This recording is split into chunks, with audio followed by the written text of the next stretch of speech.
In this video, we will discuss point tools. The Create Points functionality in Civil 3D provides many methods that you can use to create points. The dialog box is segregated into tool categories for easier access. You can access either the dialog box or a drop-down in the Home tab, Create Ground Data panel, and then we have the Points drop-down right here. If you click on the Point Creation tools, this contains all of the different categories right here. We have Miscellaneous, Intersections, Alignments, Surface, Slope, and Interpolate, as well as some other miscellaneous tools. However, if you click on the Point Creation tools, which you should do, this will open the Create Points dialog because you want to be able to click on this drop down here to control the different settings and parameters necessary when creating points. For instance, the default layer, or when you create points, what prompts you might want, as well as what the actual next point number is and how to create new points based upon the next point. Let's go ahead and leave the point number set to 5,000, and we'll just click on that to minimize it. And let's just create a basic NEZD point. Let's go ahead and zoom in where we're going to create the point. A circle has been created for you.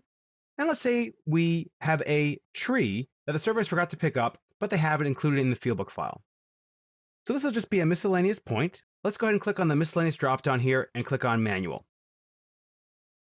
As I always say, when you don't know what to do, look to the command line window. It says, please specify location for the new point. So we could just type in the X and Y if we wanted to. However, let's go ahead and use the transparent command apostrophe NE for northing easting, because that's what we have. For the northing, you want to type in 901.350.3916 and press enter. For the easting, we want 145.6095.4408 and press enter. Notice the command line window asks us for a description. This will be a DECID6. So DECID, that's the raw code that will be mapped to our description key set. And then if we type 6 here, because we're using that parameter 1 that we discussed in the description keys video, you'll see here that automatically it'll actually add the symbol and scale the block based upon the parameter. The elevation we have here is 97.32. Press enter. And as you can see, the block comes in differently and it has the description necessary. Pretty cool. Now notice how we're still in the transparent command. So we could keep adding additional points if we wanted to. However, we are done. So press escape once. That gets you out of the transparent command, back into the command you had started beforehand. Now we're done. So just press escape and that ends the command completely. Now let's look at another example. Let's zoom out a little bit and zoom into this location here where we have this circle for you defined. And let's say the surveyors were done for the day and they forgot to locate a hydrant. We don't really need the elevation, but we do want to locate the hydrant so we can see it on our plans, right? So in this case, what they did was they taped off a distance from the corner of this building here. So what we can do is actually use one of the intersection commands to generate this point based upon those two distances. In this case, it's a distance operation, but notice the option to do many of the different intersection types. So let's click on distance, and it says, please specify location for the radial point. Now I could use the transparent command to locate this point here. However, I can also simply just use the node snap to actually snap to the point itself. So let's go ahead and just snap over here for the point number 1. And the distance the surveyors taped off of this one is 8.9.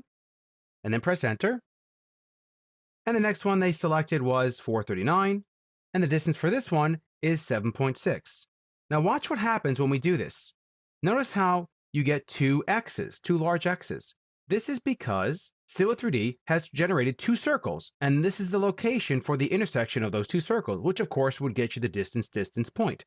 Now if you want all the points to be created, you could click all right here. But we only want the one point, which is this one here. Of course, it's not inside the building, it's over here. So what we can simply do is click near the actual location. You don't have to actually snap to anything, just simply click here. It automatically will grab that point. Now for the description, we want existing hydrant. This is EHYD. Press enter. We have no elevation. We don't really need it. This is just simply a graphical block. Press enter and press enter again, and then escape. And now we have our hydrant in there with the next point number, which is 5001. As you can see, there are many ways that you can create points using the Create Points tools.